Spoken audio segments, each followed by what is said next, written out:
Hello everyone, welcome to the video.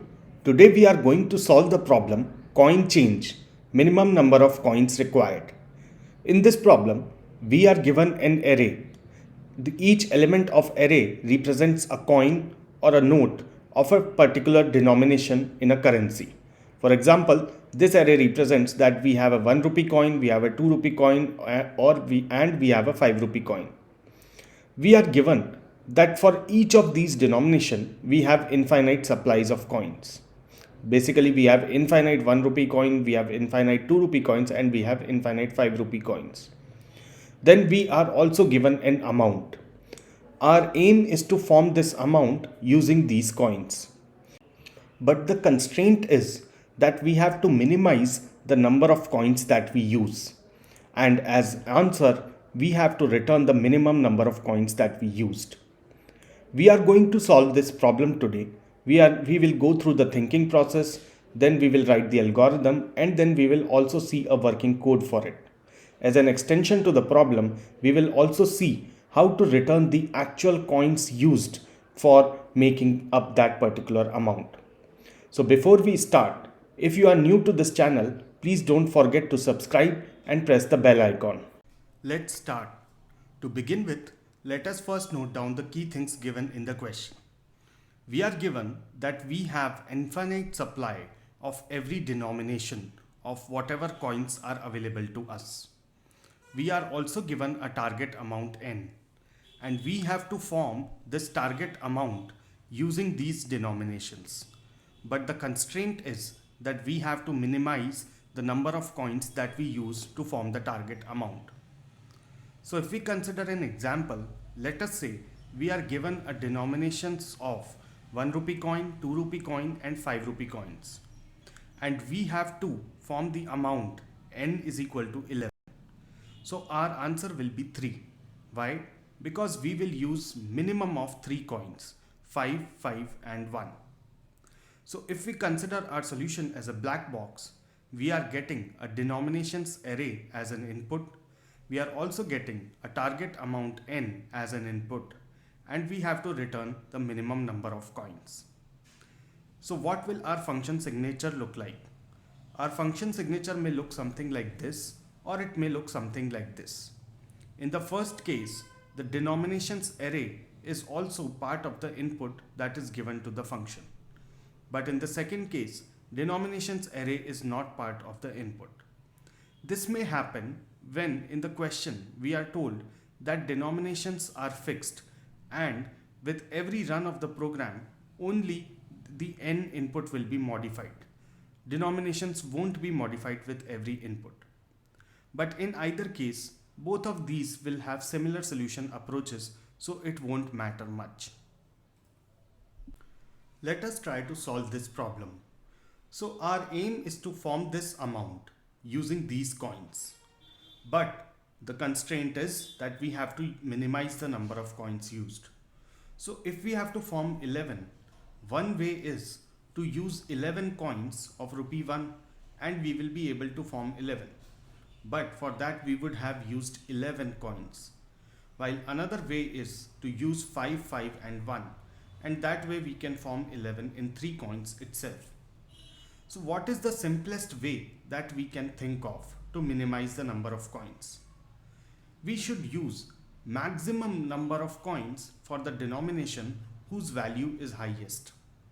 Because if we will use the highest denomination the most, we will have to use lesser number of coins. So let's say we start with amount 11. We start with amount 11 and let's say first of all we use the denomination 5, the maximum denomination value. Now what is the amount left for us? Rupees 6. Now we have to form rupees 6 again using these denominations. We can again use rupees 5 here. As we use another 5 rupee coin, the amount left with us now is rupees 1. Now we have to form rupees 1 using these denominations. Now we cannot use rupees 5 coin. We also cannot use rupees 2 coin. So we can use rupees 1 coin. And as we use rupees 1 coin, the remaining amount left with us is 0. That means we are done forming the rupees 11 thing. And we have used the coins 5, 5 and 1. These coins are the minimum number of coins that we had to use. Also, what is the approach that we followed? We tried to use the maximum value coin as much as possible. Let us now try to convert this approach into a formal algorithm. So what are we doing here? We are first of all using rupees 5 coin as much as possible. Till the time we can use rupees 5 coin, we are using it. Once we cannot use rupees 5 coin, we try to use rupees 2 coin. Till the time we can use rupees 2 coin, we keep using it. But once we cannot use it, then we use rupees 1 coin and so on. So it is clear that we are iterating in this array, in the denominations array, from right to left. So what all will we have in each iteration? We will have the value of the denomination that we are trying to use right now.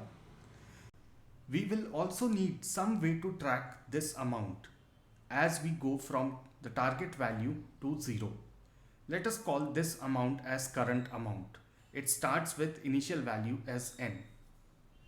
So we have in each iteration this denomination val. It corresponds to the denomination value that we are going to use in this iteration. We also have current amount. This current amount was initialized to n even before we started iterating, because initial value of this is n and now it will go down till 0.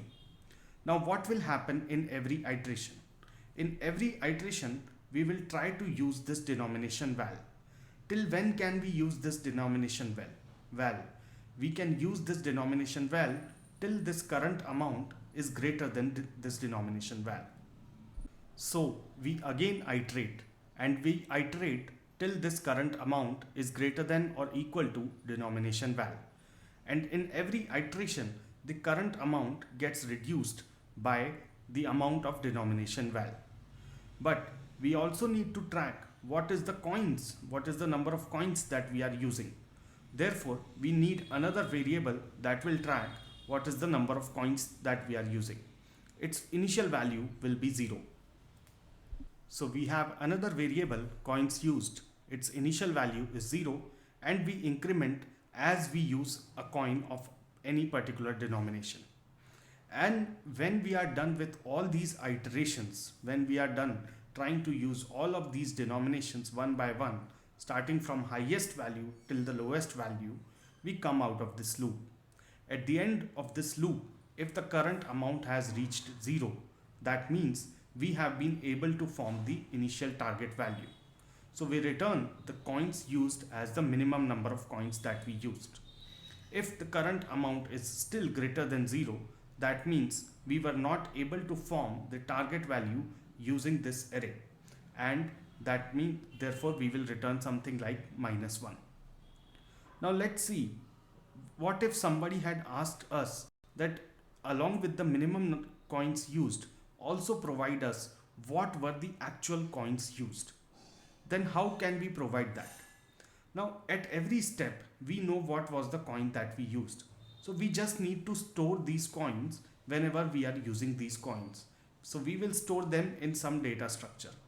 Let's say we declare a list here and we add the coin or the denomination value used here into the list. So we will have the coins used here. So this way, using this list, we can track the coins that we have used to form this amount. Now what will be the time complexity of this algorithm? The time complexity of this algorithm will be of the order of the target amount n. Why? Because in worst case, it is possible that we have to form only ₹1 rupee denominations were there and we have to use 1 rupee coins to form this amount. And what will be the space complexity used here? So if we had to return only the coins used and we don't care about what were the actual coins used, then space complexity will be constant because we do not use any other data structure. But if we are tracking what were the coins used, then the space complexity can also be of the order of n. So this is the complete approach of solving this minimum number of coins problem. This approach is also called greedy approach. It is called greedy approach because we are being greedy as we are trying to use the maximum value coin the most. We are trying to use the maximum value coin at every step, and only when it is not possible to use the maximum value coin, then we go to the second maximum coin, and so on. But this approach will not work for all possible denominations, any kind of denominations that will be given to us. Consider an example. Let us say our denominations were these 1, 5, 6 and 9, and our target value is still 11. So if we use the same approach, the same greedy approach, what will be the answer that we get? We will get the answer as 3 because of 9, 1 and 1. But it is possible to form this amount in lesser number of coins, and that is 6 and 5. So 6 and 5 means only 2 coins are used here. And that is why greedy approach won't work for all possible combination of these denominations. It may work for some, but it won't work for all. So let us think of any other approach to solve this problem. Since we can't think of any other straightforward way to solve this problem, let us see if we can solve this problem using recursion. That means we need to see if we can use the answers to smaller problems to derive the answer for our original problem. Now, what do we mean by smaller and larger problems here? Since the input here is this n, the target value, smaller problem would mean the target value is lesser, and larger problem would mean that target value is more. Now we are right now at n is equal to 11. So what, and we have picked no coins so far. So what will be just next smaller problem to n is equal to 11? We can pick either of these coins. So one way we can break this problem down is that we can pick a 1 rupee coin. So the remaining amount that we have left with is now 10. Now let us say somebody tells us the answer to this 10. Somebody tells us that to form 10 using these denominations, the minimum number of coins required is m. Then can we use this answer to derive the answer for 11? Yes, the answer for 11 will be m plus 1. Why? Because after forming 10 using m coins, we need one more 1 rupee coin to form 11. So our answer is m plus 1. We didn't care how somebody got the answer m to this 10. We just know that we can use this answer to derive answer for a larger problem. But this is just one way of breaking this problem down. There can be other ways as well. We could have picked a 2 rupee coin, and then our smaller problem would become 9. Now let us say somebody gave us answer to this 9. Somebody told us that to form 9 using these denominations, the minimum number of coins required is n. Can we use this answer to find the answer for our 11? Yes, we can, because after forming 9 using n coins, we just need one more coin of rupees 2 to form 11. So answer here will be n plus 1. Similarly, if we had picked a rupees 5 coin, then if somebody told us that answer for 6 is O, then our final answer for 11 would have been O plus 1. But which one of these answers should we pick for 11? Since we are looking for minimum number of coins, we should pick whichever is minimum. So we can see that we can use answers to our smaller problems to derive the answer for our larger problem. Now let us see how can we represent our larger problem as well as our smaller problems as inputs to one single function. So if we are representing our original problem as minimum coins for n, then we can find this value by getting the minimum coins for n minus denominations I. What does denominations I represent? It represents any value for any denomination plus 1. So we will go through all of these denominations. For all of these denominations, we will calculate minimum coins n minus that denomination value plus 1, and then whatever is the minimum of that, we will get that as answer for our n. So what does this relation represent? This relation represents using answers to smaller problems to derive answer for larger problems. So this is called our recursive relation. We can use this recursive relation to now write the algorithm for our problem. So this is the recursive relation that we have identified, and as with any recursion problem, we follow these 5 steps in this problem as well. So first of all, we have already done steps 1 and 2, as we have identified the recursive relation and we have also identified the input. The input is the target amount. So let's say this is the recursive method that we will be calling again and again. So the input to this method is n. And we have also declared the denominations array and its size as static variables. We are declaring them as static variables so that we don't have to pass them again and again in the same recursive method call, and we can use it directly outside the method call. So now, before proceeding to further steps here, let us try to write the algorithm as per this recursive relation. It is clear that we are going to iterate over all possible denominations, as can be seen in the recursive relation. So we iterate over all possible denominations.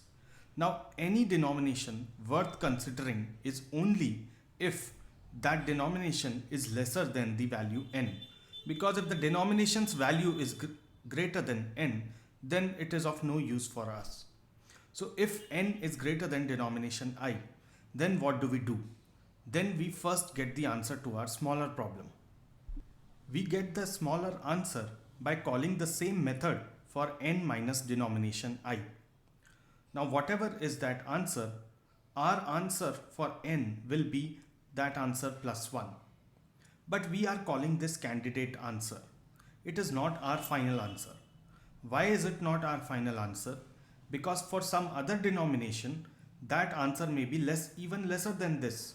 So that may use even minimum lesser coins than this. So that will become our final answer. So we need to track the minimum answers among these.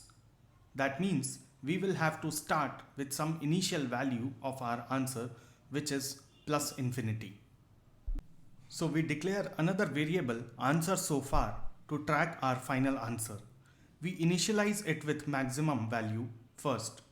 Then we keep on checking for each of our candidate answers.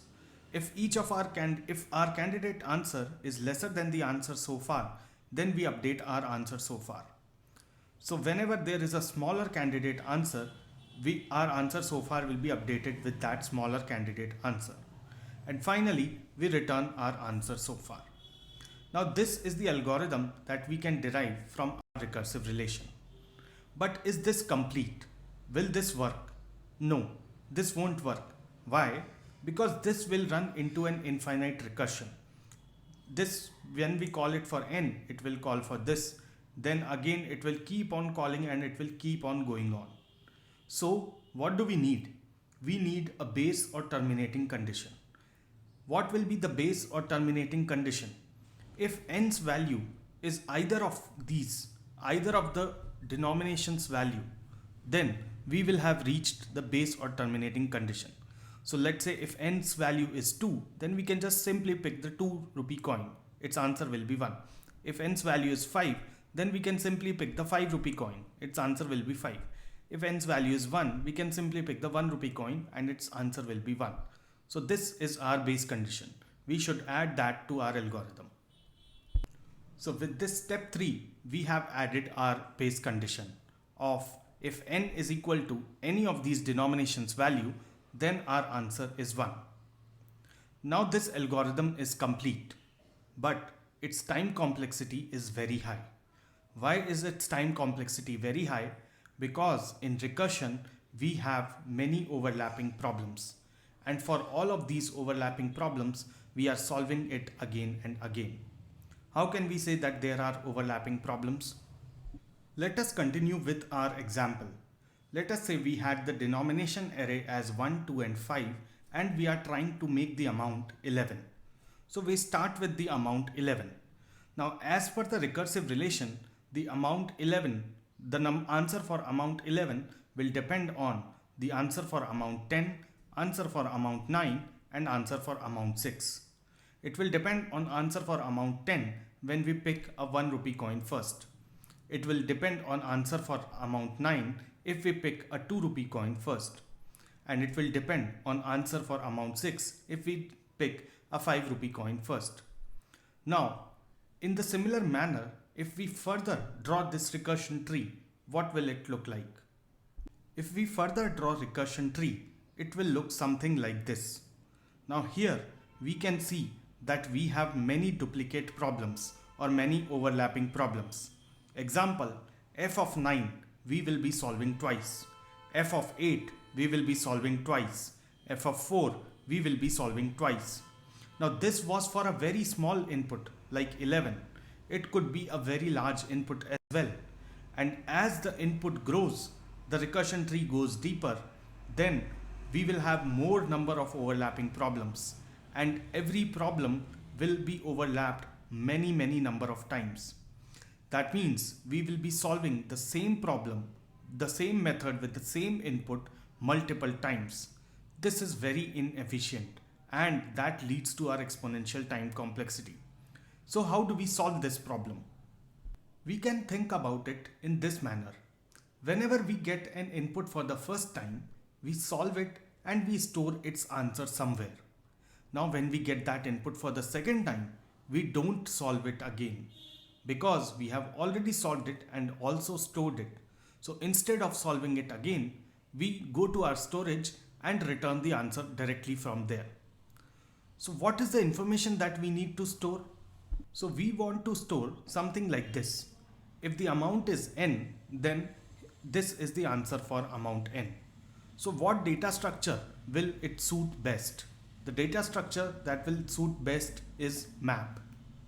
So we can use map and its key and value types will also be integer and integer because key corresponds to the amount, which is an integer, and the value corresponds to the minimum number of coins needed to form that amount, which is again an integer.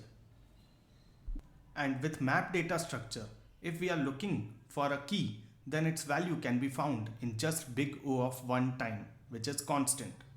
So in this way, we can solve the problem of overlapping problems. Whenever we encounter an input first, we solve it, we put that in the map. Whenever we encounter the input further, then we, instead of solving it, we just get its answer from the map and return it. So let's see how does adding this approach change our previous algorithm. Now we will have another input to this function, a map of integer and integer. So whenever we are calling this function, we will be calling with the map as argument as well. Then before returning the answer, we will first save the answer in the map for the corresponding key. And here, before further calculating, we will check if we have already solved it and map already contains it. If the map already contains it, then we will directly return the answer from here. Now this completes our algorithm. Now what will be the time complexity for this algorithm? The time complexity will be of the order of n. Why do we say that? Because for every amount till n, we will calculate its value max once, and whenever we encounter it again, we already have that in the map. Therefore, the time complexity will be of order of n, and space complexity will also be of order of n. Space complexity is also of order of n because we are storing the results for at max n inputs. So far, we have been focused on finding the minimum number of coins and returning that. But there could be an extension to the problem as well. The extension could be that people could ask us to not just return the minimum number of coins, but tell us what were the coins actually used. So for example, to form 11 using these denominations, we used 5, 5 and 1. So now, instead of returning an integer with minimum number of coins, we will be returning a list of integer that will denote what were the coins used. So how do we solve this problem? Let us see that when we were computing the minimum number of coins for a particular amount, did we have any information about what coins we were using? Yes, we did have. Whenever we were at a particular amount, we chose the coin which gave us this minimum answer. So we chose the coin, we were iterating over all denominations, and then we chose only the one which gave us the minimum answer.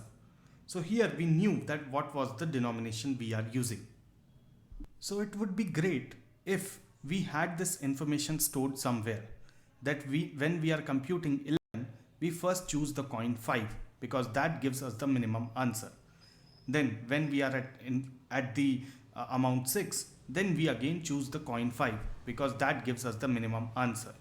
Then when we are at coin 1, at amount 1, then we choose the coin 1 because that gives us the minimum answer. So what data structure can we use to store this information? We can use a map. We can use a map of integer comma integer. So its key integer will denote the amount we are solving for, and its value integer will denote the first coin that we should use for that amount. For example, here it will denote that for amount 11, the first coin that you should use is 5.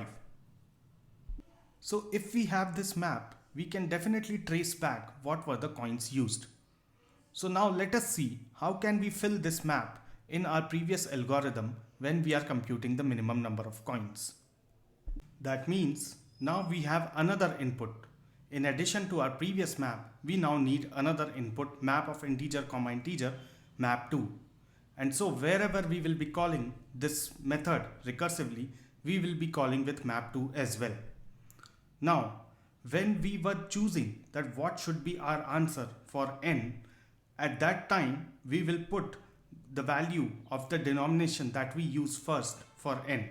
So here we will put that in map 2 we will put that for n the first denomination that we use is denomination I. And even in the base condition we will put the same condition. In this manner we will have our map 2 filled. Now let us see how will we use that map to get our final answer. So how will we derive our answer from the map? We will start with amount 11. So corresponding to 11 in the map we will have the value 5. That means 5 is the first coin that we used. So we will store this 5 somewhere in a list or in a stack. Then we know that the amount that we are left with is 6. Then we will look for the value for key 6 in the same map. We again get 5. Then we again store it somewhere. And similarly we proceed till this amount becomes 0. So this is what our algorithm would look like. We will initialize a variable current amount with n. Then we will iterate. We will iterate till this current amount becomes 0. In every iteration, we will figure out the coin used from the coin used map. Then we will push that coin used into a stack of integer. And we will update our current amount. Our new current amount will be now current amount minus coin used. Now when we are done with this iteration, our current amount will be 0 and our result stack will have all the integers that we used but in reverse order. So we will just convert the stack to list and then we will return. This way we can also find the list of the coins that we actually used to form that amount. Let us now go through the code for the same algorithm that we just discussed. You can also find the link to this code in the description. So first of all, we declare the denominations array. Here we are using a larger set of denominations. We are using till 2000 rupees currency that we have prevalent in India today. So the denomination size is 10. Both of these are static variables. That means we can use these across any of the methods in this class. Now this is our main function.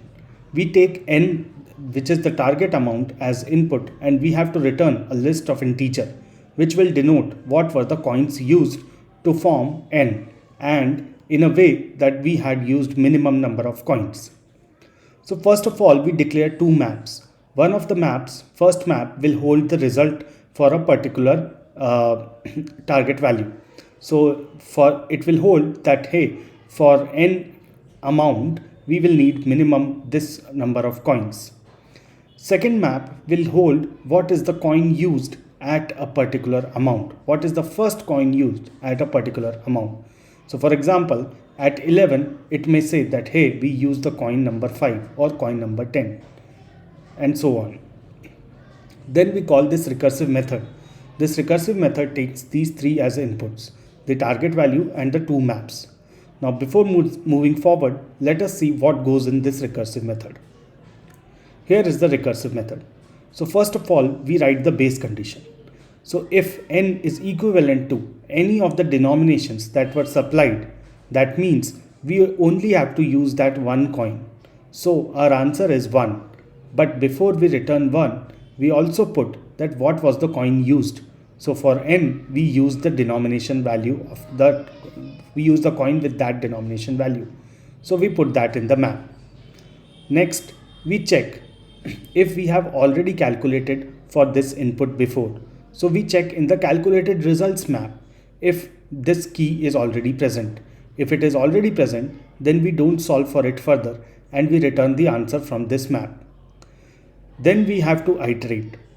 We have to iterate over all the denominations size, and then we have to take only those denominations which are lesser than the target value that we are trying to make.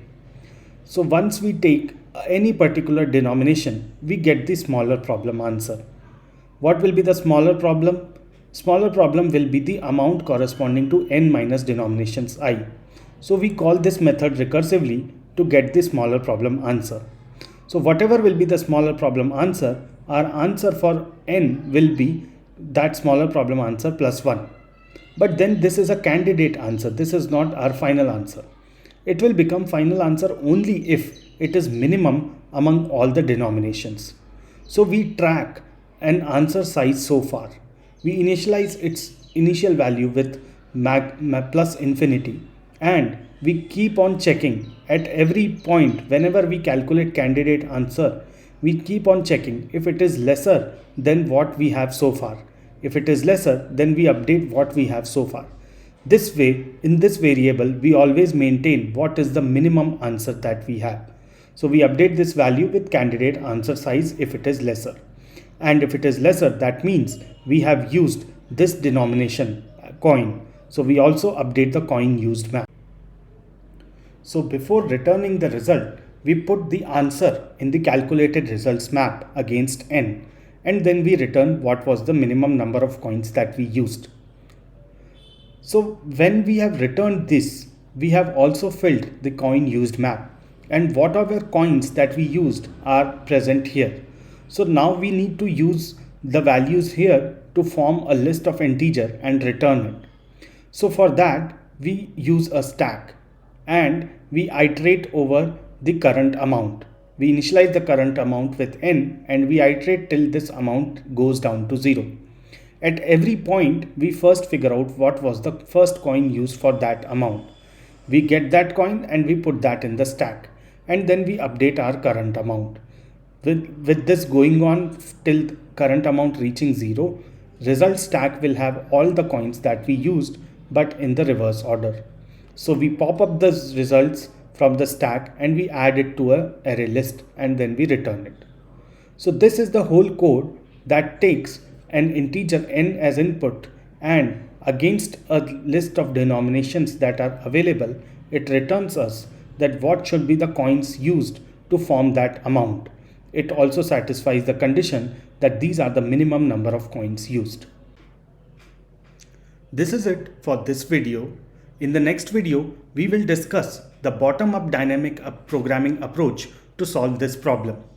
If this video helped you in any manner, please let us know in the comments.